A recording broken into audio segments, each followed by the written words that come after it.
जोहार गे सनाम को सगुन साउते सगुन दिन सनाम को गे सोनामला ब्लॉग चैनल सेट खुना सगुन सेता जोहार साउते चेक लेका मेना पेया कमेंट करते लई ताबोन पे और अडी उसरा लगन ᱧᱚᱜ जोहार ताबोन पे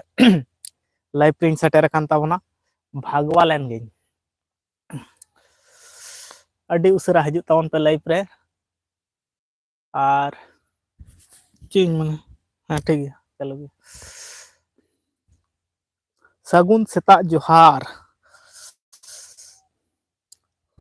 कटाई भागवा रेडी लेन ताबोन गे नमस्कार केमन आछो तोमरा सबाई আমাদের সোনামলা ব্লগ পক্ষ থেকে শুভ সকাল গুড মর্নিং সাগুন সেতা সানাম কোগে আর চে লেকা মেনা पे ताबोना लई ताबोन पे हां लाइव पे लगन धरा ᱧᱚᱜ गे जोड़ा ताबोन पे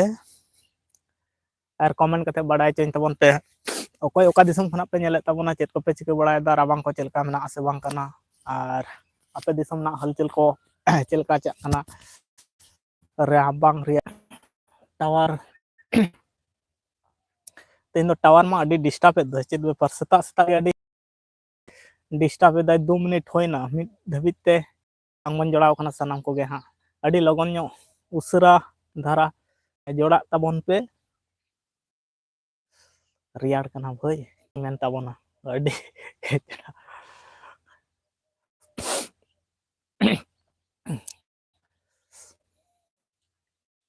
इलेन क्लाक हाय नमस्ते नमस्ते गुड मॉर्निंग नमस्ते इलेन नमस्ते नमस्ते how are you why are you from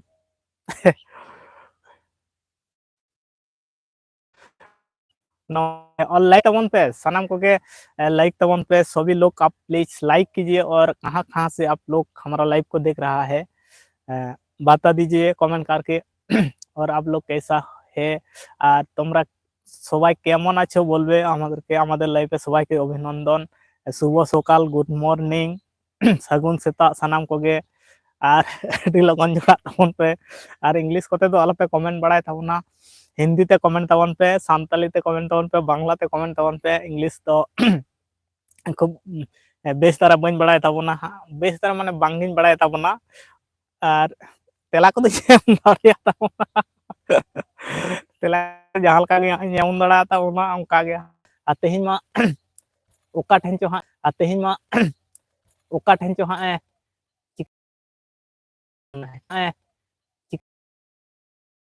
अड़ी मुश्किल गम बुझो अड़ी मुश्किल गम बुझो ओंडे के ठीक ठाक होला तो चलाव लेना मारे ड्रा ना ना तो हुयुग कान तिया मारे ड्रा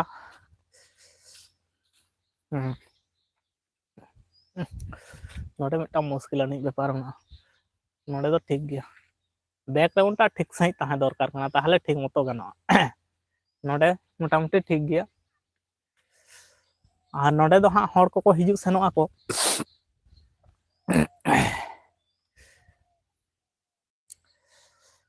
और उनका कमेंट तबन पे हाँ रियाड़ कना कटी नासे धरा नितो जतो बेड़ा इदी आय से होय आय होय पतला सही होय लखन गे से अडी रियाड़ आइके गदो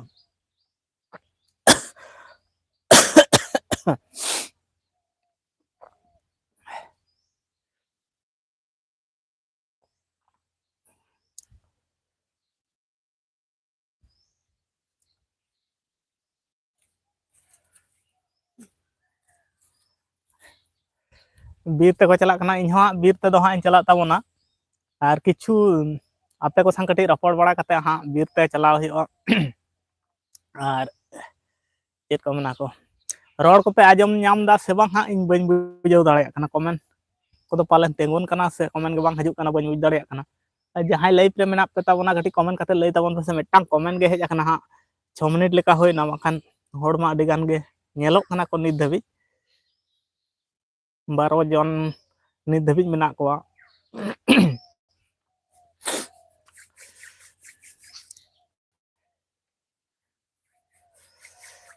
सगुन सेता जोहार सानाम कोगे और फास्ट कमेंट ताबन पे कमेंट बांखान दो रोड रे बेस धारा ᱧᱚᱜ बाय बुझे कना अडी मुश्किल गे कमेंट को जुदी बांग हजे अडी मुश्किल ᱧᱚᱜ बुझे गदोआ और कमेंट को बांग हेज लेनखान गे बेस बांग बुझेआ और नितो तने गान बजाव कना आइमा टाइम को बन नेला कदा 9टा चो 9:30 लका साड़े कना खराब टाइम दो बांग खाना ठीक टाइम कना मोटा मोटी ठीक गया इन दो नित घड़ी के दाका को दिन जम कदा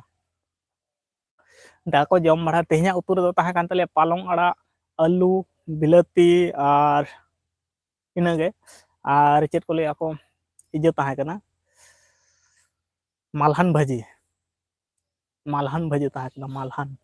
बांग्ला तो चेत को ले सिम बांग्ला दो सिम को ले को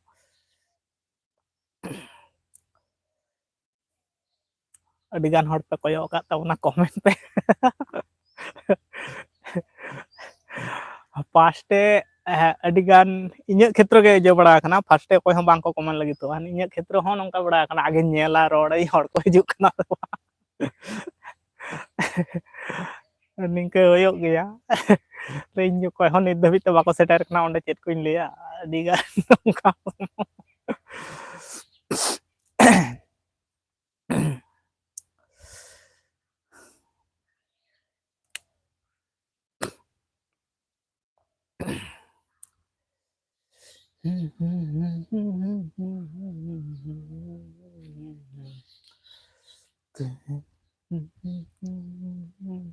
और लाइक तरा तबन पे गाते को सनाम गाते को लाइक तरा पे और अकोय का दिसम खना पे नेले तबना कमेंट करते लई तबन पे चैनल पे ना कान सब्सक्राइब तबन पे चैनल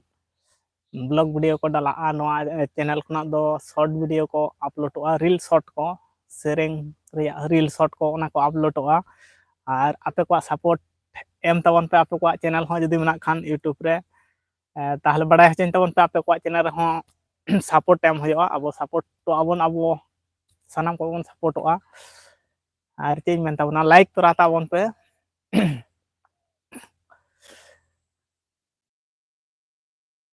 और इन दो बैकग्राउंड को दो नंकान गतिया पूरा गाजाड़ लाटा नवा धरे लाटा लाटा नंकाना दृश्य को दो बापे नेल बड़ा कदा चिदा से अडी गान हड़ लाइव को चालू बड़ा को ओड़ा खना और इन दो ओड़ा खना दो बांग गाजाड़ खना एतोपवा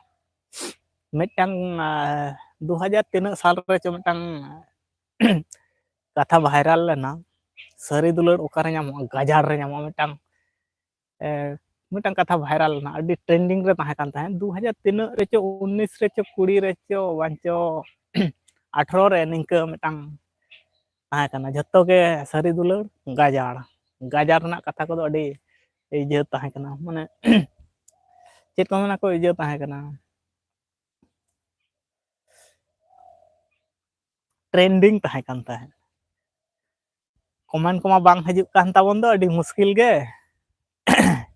कमेंट को दो सोईदाय से बांग हा इन बन बुझाव दाड़ा कना आपे पे कमेंट दा पालन बाय सोईदाय से चेन मिटंग गे कमेंट हेज कना फास्ट रे इलेन के हाय मिटंग गे हेज कना अदो हा बांग ने धबित बांग हेज कना और कमेंट ताबन पे हजु कना से बांग हा ओकारे चो हा डिस्टर्ब हो गया माजे माजे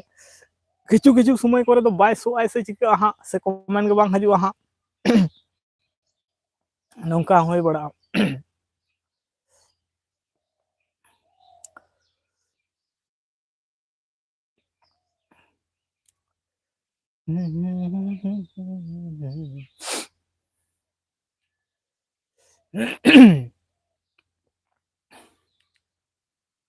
अडी मुश्किल गिन बुझाव दा पालन बंदो ना से चिकेना कमेंट को हा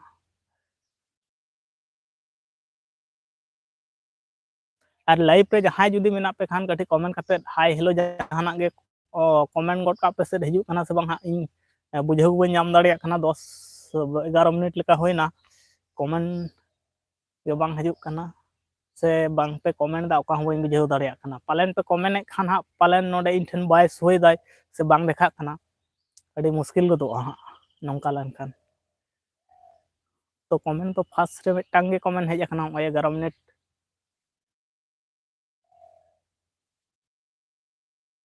फार्स्ट रे आदो बांग हेज अकना हां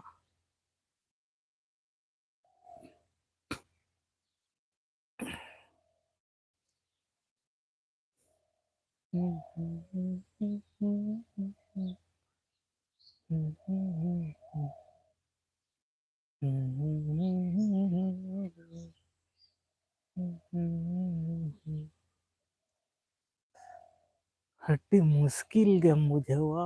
मुश्किल हाय हेलो जोहार सनाम कोगे सागुन सेता पाना और चेल का मेना पे ताबुना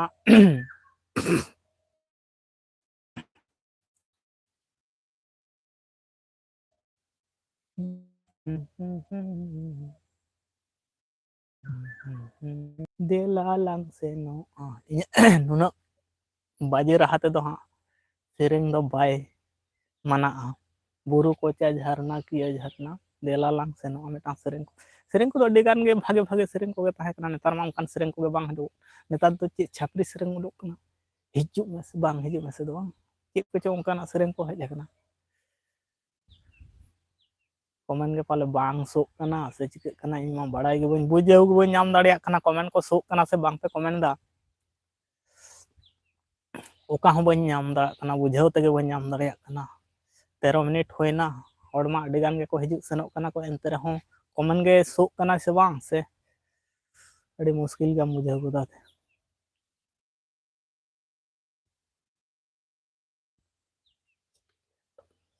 ठीक गया तो नवा हो तो सनामा गे चेक को तो ठीक गया एंते रहो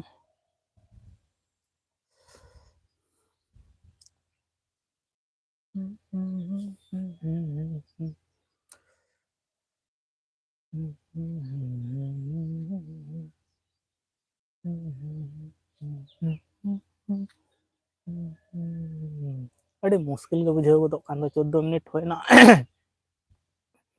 कमेंट गे सोक कना से बांग हा तेरे बिना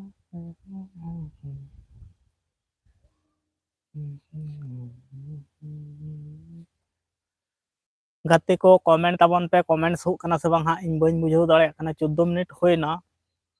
तो फार्स्ट रे मिटटांग गे कमेंट इन ठेन दो हा नेलोक कना आदो ओना तायनम कमेंट गे बांग हिजुक कना से बांग चिक कना से चित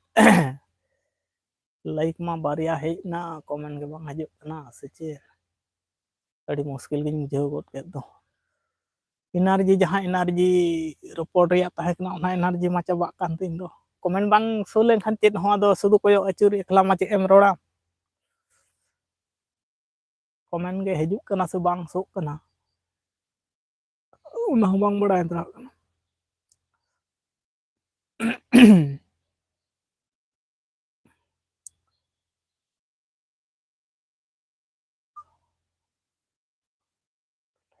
चिट्रेन मेंबर सागुन सेता सनाम कोगे और जोहार गे और कमेंट ताबन पे कमेंट सोक कना पालन पे कमेंट गे खान हा इन ठेन हिजुक कना से बांग हा ओका हम बइन बुझेउ दाड़िया कना मोबाइल हम बइन अगु का ओना जे दोसरा मोबाइल ते नेला सिंगल मोबाइल गे अगु कदा हा अड़ी मुश्किल गे बुझेउ दा इन गे बांग ठीक गे तो निन घड़ी होयो कना कमेंट दो ताहे कोआ पालन बांग सोक कना से चिक कना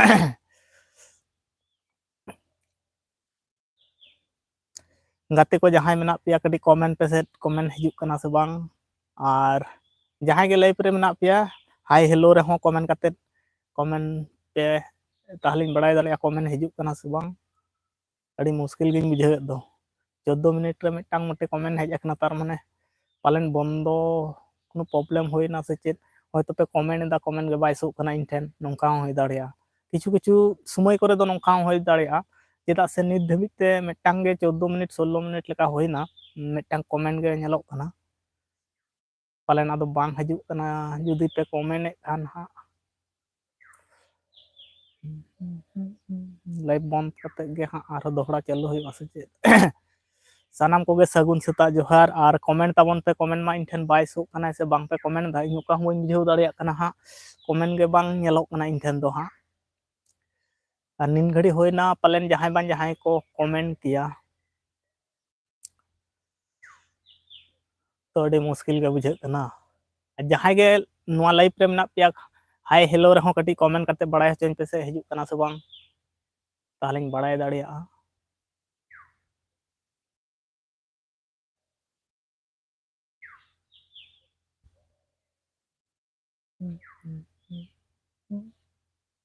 ᱤᱧ ᱠᱚᱭᱚᱜ ᱠᱟᱜᱼᱟ ᱟᱨ ᱟᱹᱰᱤ ᱜᱟᱱ ᱦᱚᱲ ᱠᱚ ᱟᱹᱲᱤᱥ ᱩᱛᱟᱹᱨᱚᱜᱼᱟ ᱦᱟᱸᱜ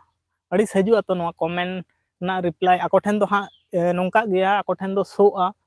ᱟᱨ ᱫᱮᱠᱷᱟ ᱜᱮᱞᱚ ᱱᱤᱡᱮ ᱴᱷᱮᱱ ᱱᱚᱰᱮ ᱫᱚ ᱦᱟᱸᱜ ᱵᱟᱝ ᱧᱮᱞᱚᱜ ᱠᱟᱱᱟ ᱱᱩᱱᱟᱹᱜ ᱜᱟᱱ ᱠᱚᱢᱮᱱᱴᱚᱜ ᱠᱟᱱ ᱨᱮᱦᱚᱸ ᱠᱚᱢᱮᱱᱴ ᱵᱟᱭ ᱛᱮᱞᱟᱭᱫᱟᱭ ᱱᱚᱰᱮ ᱫᱚ ᱦᱟᱸᱜ ᱪᱮᱫ ᱠᱚᱢᱮᱱᱴ ᱦᱚᱸ ᱵᱟᱹᱱᱩᱜᱼᱟ ᱢᱤᱫᱴᱟᱝ ᱜᱮ ᱠᱚᱢᱮᱱᱴ ᱧᱮᱞᱚᱜ ᱠᱟᱱᱟ फार्स्ट रे जहां कमेंट हेज लेना हाय हेलो एलिन मेनते ओनागे आदो बांग ñeloग कना पालन कमेंट गे बांग हजुक कना से अच्छा 20 मिनट होय चुनी हां दोहराñ चालुया अड़ी मुश्किल गे बुझे कना कमेंट बांग तहन खान लाइव रे मजा गे बांग आइका रपड़ रिया और एकला मा चेत कम रोड़ा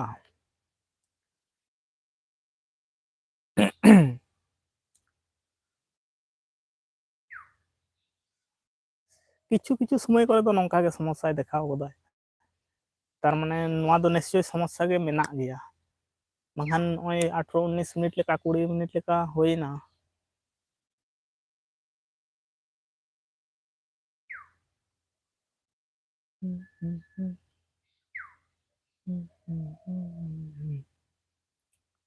अड़ी मुश्किल गया